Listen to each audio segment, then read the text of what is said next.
काली। अब हम किसान क्या करेंगे?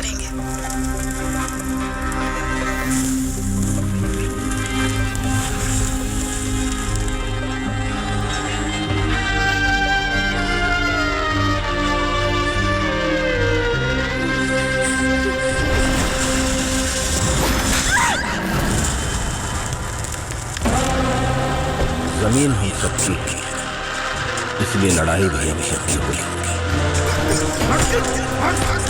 अगर लड़ते हुए मारे गए तो स्वर्ग मिलेगा,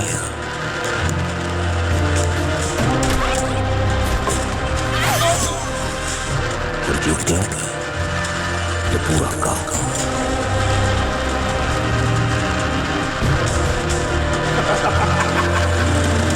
लेकिन अगर घुटने टेक दिए तो वहां भी नरक।